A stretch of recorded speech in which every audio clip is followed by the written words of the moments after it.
যি আপোনালোকৰ agriculture department হৈ পৰা ইয়াত এটা প্ৰগ্ৰাম পতা হৈছে এই বিষয়লৈ আপুনি কওকচোন। আমাৰ এইটো আচলতে এগ্ৰিকালচাৰ ইঞ্জিনিয়াৰিং এক্সিকিউটিভ ইঞ্জিনিয়াৰিঙৰ অফিচ হয়। আমাৰ ইয়াতে দুটা ৱৰ্কশ্বপ আছে আৰু এটা ৱৰ্কশ্বপত আমাৰ চেণ্ট্ৰেল এগ্ৰিকালচাৰ ইঞ্জিনিয়াৰিং ৱৰ্কশ্বপ যিটো তাত আমাৰ যিবিলাক এগ্ৰিকালচাৰ কিছুমান ইমপ্লিমেণ্টছ সৰু সৰু কিছুমান স্মল এগ্ৰিকালচাৰ ইমপ্লিমেণ্টছ আমাৰ ইয়াতে বনোৱা হয়।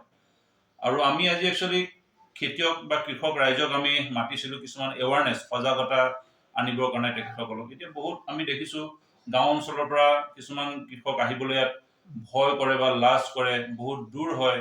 সেইকাৰণে এই ডিষ্টেঞ্চটো যাতে আমাৰ লগত যাতে তেখেতসকলৰ এটা ফ্ৰেণ্ডলি যাতে এটা ৰিলেশ্যন হয়, তেখেতসকলে যাতে কোনো চিন্তা নোহোৱাকৈ যাতে আমাৰ অফিচত আহি আমাৰ পৰা যাতে যিখিনি চৰকাৰৰ সুবিধা আছে ল'ব পাৰে, সেইকাৰণে তেখেতসকলক আমি আজি মাতি আনি এটা মানে সজাগতা এটা অনুষ্ঠান আমি আয়োজন কৰিছোঁ।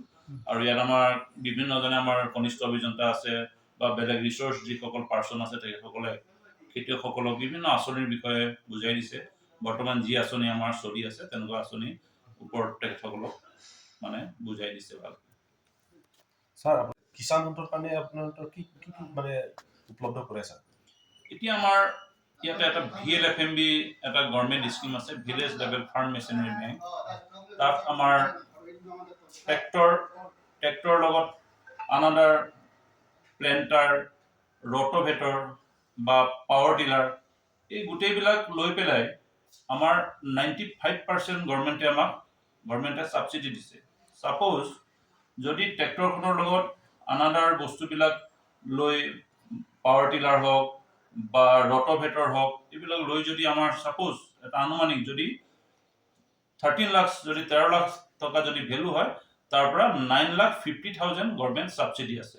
বাকী যিটো টকা আছে সেয়া খেতিয়কে এইটো মানে বেংক ড্ৰাফ্ট হিচাপত অফিচত জমা দিব লাগিব, তেতিয়া তেখেতসকলে এইটো সুবিধাটো পাই যাব।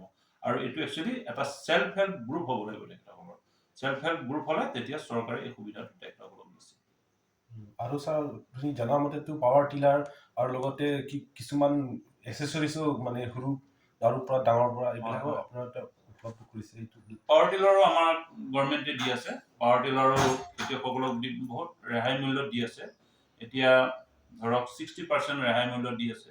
আগতে আমাৰ যিটো আছিলে পাৱাৰ টিলাৰ আমাৰ আছিলে ধৰক চৰকাৰৰ 2,02,000 এনেকুৱা আছিলে। তাতে যদি আমাৰ খেতিয়কে মাত্ৰ 78,500 ৰুপিজৰ বেংক ড্ৰাফ্ট কাটিব লাগে এখন পাৱাৰ টিলাৰ কাৰণে।